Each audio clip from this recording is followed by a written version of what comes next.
Sepertinya ada yang salah di dalam penulisan-tulisan masalahnya. Masa sih? Aku lihat nggak ada yang salah. Seharusnya memengaruhi, bukan mempengaruhi. Apa iya? Biasanya kan orang nyebutnya mempengaruhi. Iya, biasanya mempengaruhi. Kamu salah, Baik. Enggak kok. Ada apa nih? Kenapa kalian berdebat? Ini loh, coba kalian lihat. Yang benar itu mempengaruhi atau mempengaruhi? Udah itu, yang benar itu memengaruhi. Tuh kan, benar. Kenapa sih orang-orang biasa juga mempengaruhi? Mana ada memengaruhi yang benar? Iya, Baik. Memengaruhi. Pakai P. Memengaruhi. Yang benar itu apa? Mempengaruhi. Memengaruhi. Udah. Nah, udah tenang. Tapi aku izin pulang dulu ya. Mau menyuci. Salah. Yang benar itu mencuci. Siapa amat itu dia harusnya itu menyuci. Kamu yang salah, Andika. Harusnya. Kamu yang salah. Kamu yang salah. Kamu yang salah. Kamu. Kamu yang salah. Kamu yang salah. Ya udahlah.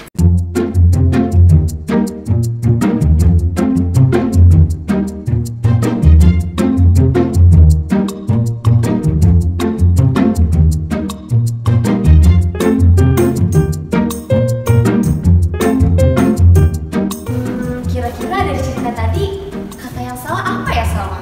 Daripada kita bingung, mending langsung aja kita belajar penulisan kata yang benar. Halo semuanya, materi pertama yang kita bahas adalah kata dasar. Kata dasar adalah kata yang ditulis secara mandiri. Contohnya, kelas, kucing, tidur, dan pergi. Mengulang sendiri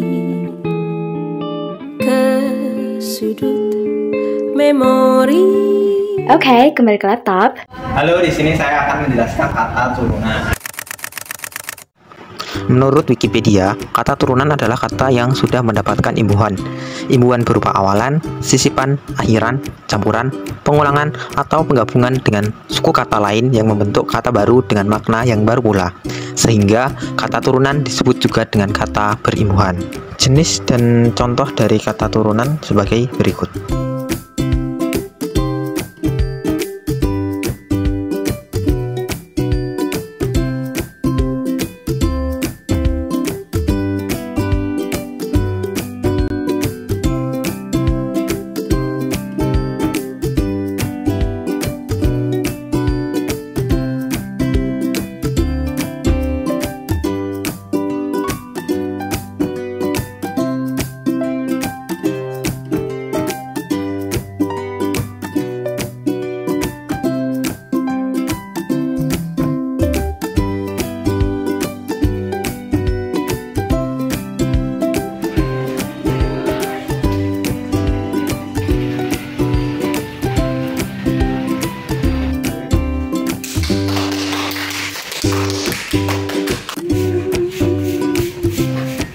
Penulisan kata depan. Definisi kata depan. Kata depan adalah kata benda, kata kerja, kata keterangan, dan jenis kata lainnya. Sehingga sesuai dengan namanya, kata depan posisinya selalu berada di depan. Berikut adalah jenis kata depan yang sering digunakan. Aturan penulisan. Terdapat 3 aturan penulisan. Yang pertama, terpisah. Kata depan yang terpisah menunjukkan arah, tempat, waktu, dan nama tempat. Jenis kata depan yang digunakan adalah di, ke, dan dari. Contohnya, di mana, bukan di mana. Penulisan judul. Penggunaan kata depan pada judul jika di awal kalimat akan menggunakan huruf kapital, namun jika penulisannya berada di belakang atau di tengah-tengah kalimat akan menggunakan huruf kecil. Digabung. Penggunaan kata depan yang digabung merupakan adalah kata depan yang sudah izin, seperti kepada, daripada, dan lain sebagainya. Fungsi kata depan letakkan tempat adalah di, pada, dalam, atas, dan antara. Menyatakan arah. Jenis kata depan untuk menyatakan arah adalah dari. Menyatakan arah tujuan. Kata depan yang digunakan untuk menyatakan tujuan adalah ke, kepada, akan, dan terhadap. Menyatakan masalah. Kata depan dapat digunakan untuk menjelaskan masalah. Jenis kata depan yang digunakan adalah tentang dan mengenai. Menyatakan akibat. Kata depan yang digunakan untuk menyatakan akibat adalah hingga dan sampai. Menyatakan perbandingan. Kata depan bisa juga menjelaskan perbandingan dua hal atau lebih. Jenis kata depan yang digunakan adalah daripada. Menyatakan alat. Kata depan yang digunakan untuk menyatakan alat adalah berkat dan dengan. Menyatakan pelaku. Kata depan yang berfungsi untuk menyatakan pelaku seperti oleh. menyatakan tujuan. Kata depan yang digunakan untuk menyatakan tujuan adalah untuk, buat, guna, demi, dan bagaimana. Materi ketiga, pemenggalan kata. Yang pertama adalah pemenggalan kata pada kata dasar.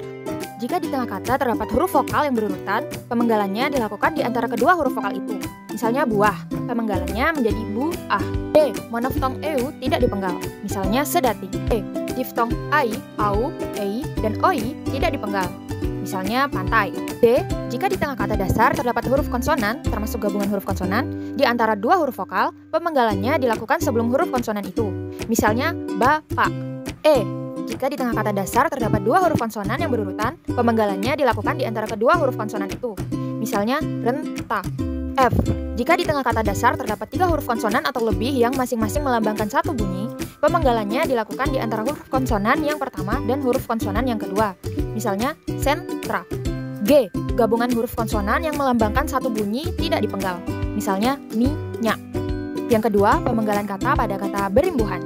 A, pemenggalan kata berimbuhan dilakukan di antara bentuk dasar dan unsur pembentuknya. Misalnya permukiman dan mempertanyakan. B, pemenggalan kata berimbuhan yang bentuk dasarnya mengalami perubahan dilakukan seperti pemenggalan pada kata dasar. Misalnya menyesal.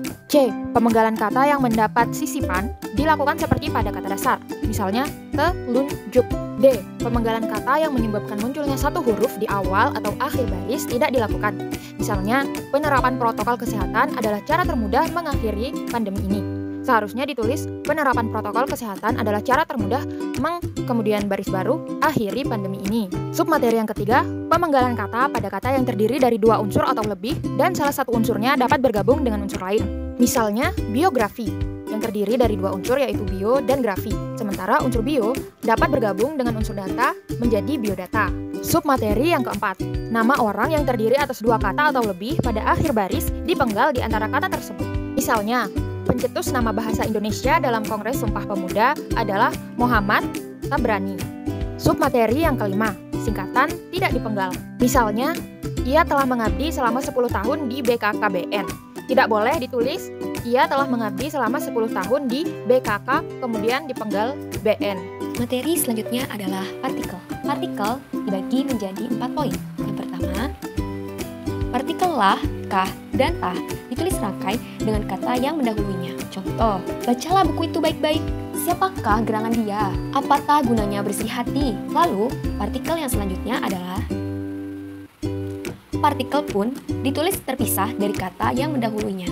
Contoh, jika kita hendak pulang tengah malam pun, kendaraan masih terjadi. Apapun permasalahan yang muncul, dia dapat mengatasinya dengan bijaksana. Selanjutnya, bentuk pun yang merupakan bagian kata penghubung seperti berikut ditulis serangkai.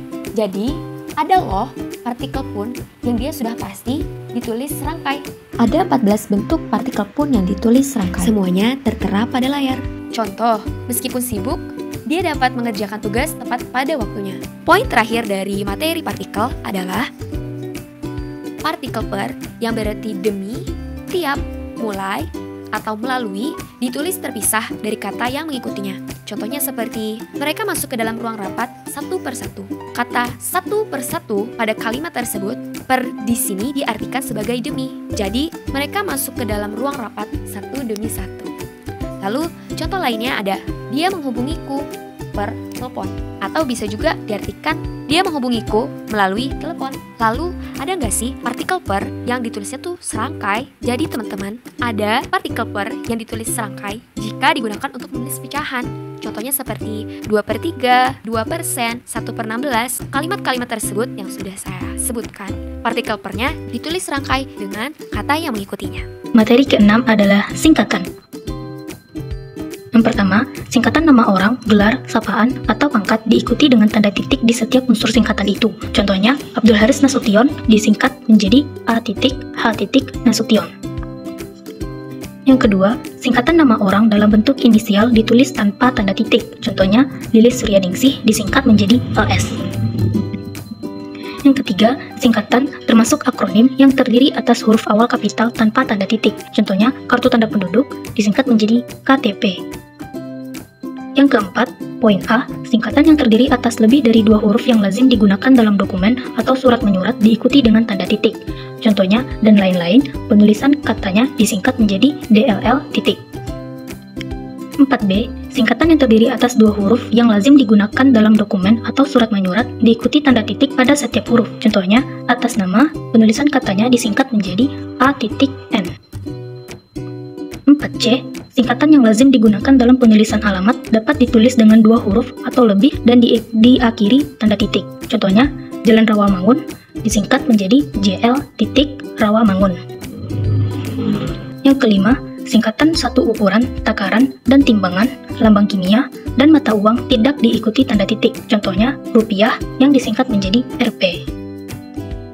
Yang keenam, akronim nama diri yang berupa gabungan huruf dan suku kata atau gabungan suku kata dari deret kata ditulis dengan huruf awal kapital. Contohnya, Kongres Wanita Indonesia disingkat menjadi KOWANI. Dan yang ketujuh, akronim bukan nama diri yang berupa gabungan huruf dan suku kata atau gabungan suku kata dari deret kata ditulis dengan huruf non-kapital. Contohnya, Ilmu Pengetahuan dan Teknologi disingkat menjadi IPTEK. Saya akan menjelaskan subbab angka dan bilangan. Di sini diberikan sebuah contoh kasus penerapan aturan angka dan bilangan. Dijual rumah murah. Harga mulai dari 100 juta rupiah, buka kurung 100 juta rupiah, tutup kurung sampai dengan 300 jutaan. Di sini bisa kita lihat 100 juta rupiah dituliskan dengan angka. Namun kita juga memiliki opsi untuk memberikan keterangan 100 juta rupiah tersebut menggunakan huruf. Selanjutnya 300 jutaan. 300 juta yang diakhiri dengan kata an, yang dihubungkan dengan tanda hubung. Fasilitas 1 dilengkapi 3 kamar tidur di lantai pertama dan 2 kamar tidur di lantai kedua. Di sini kita memiliki opsi menuliskan angka 3 menggunakan huruf, dan di sini kita lihat kedua yang dihubungkan menggunakan tanda hubung karena di situ kita menggabungkan angka dan huruf. Selanjutnya 2, luas halaman 2 hektar. Di sini kita menuliskan angka dan satuan luas. Selanjutnya, beli sekarang maka Anda akan mendapat potongan harga 7% dan tambahan 5% jika membeli 2 rumah. Di sini kita memiliki opsi untuk menuliskan persen dalam huruf atau menggunakan notasi matematika. Alamat Jakarta Timur, Jalan Kelapa 2, Blok 7 nomor 5. Di situ kita lihat 2 digabungkan dengan kata sebelumnya karena di situ 2 merupakan bagian dari nama geografi. Blok 7 yang menggunakan angka Romawi dan nomor 5 menggunakan angka Arab. Selanjutnya saya akan menjelaskan beberapa aturan yang belum diberikan dalam contoh tersebut. Yang pertama, angka pada nomor buku. Angka digunakan untuk menomori bagian karangan atau bagian kitab suci. Contohnya, bab 2 pasal 3 halaman 13. Selanjutnya, angka dalam kwitansi. Bilangan seperti yang terdapat dalam peraturan perundang-undangan, akta atau kwitansi dapat ditulis dengan angka dan diikuti oleh huruf. Selanjutnya, angka pada awal kalimat. Bilangan berupa angka pada awal kalimat yang terdiri atas lebih dari satu kata didahului kata seperti sebanyak, sejumlah, dan sebesar, atau diubah susunan kalimatnya. Materi yang ke-8 adalah tentang kata ganti. Untuk penulisan kata ganti ku, mu, dan ya itu ditulis serangkai dengan kata yang mendahulunya. Kata ganti ku juga bisa ditulis serangkai dengan kata yang mengikutinya, begitu pula dengan kata ganti kau. Namun di sini perlu diperhatikan untuk kata ganti kau yang bukan bentuk terikat itu ditulis terpisah dengan kata yang lain. Contohnya di sini ada kalimat kau masih muda bung, di mana kata ganti kau ditulis terpisah dengan kata yang lain. Gimana bukumu? Ada di dalam tas. Sudahkah kamu membacanya? Oh, bukuku sudah kubaca. Bolehkah kamu meminjamnya? Baiklah, buku ini boleh kamu pinjam. Materi yang terakhir adalah kata sandang si dan sang. Kata si dan sang ditulis terpisah dari kata yang mengikutinya. Misalnya, yang pertama, surat itu dikembalikan kepada si pengirim. Yang kedua, dalam cerita itu, si pitung berhasil menolong penduduk. Dan yang ketiga, harimau itu marah sekali kepada sang kancil. Yang berikut, kata sang ditulis dengan huruf awal kapital jika merupakan unsur nama Tuhan. Misalnya, yang pertama, kita harus berserah kepada sang pencipta. Yang kedua, pura dibangun oleh umat Hindu untuk memuja Sang Hyang Widi Wasa. Jadi, sangnya di sini diawali dengan huruf kapital. Oke, berikut adalah contoh penggunaan kata sandang si dan sang. Wahai sang pujaan hati, mencintai bukan perihal siapa yang lebih dulu mampu memikat hati, namun perihal siapa dengan tulus tetap bertahan dan tak berniat untuk pergi. Wahai sang kekasih, sampai saat ini jatuh hati padamu adalah sesuatu yang tak pernah kusesali. Yakinku kepadamu juga pasti.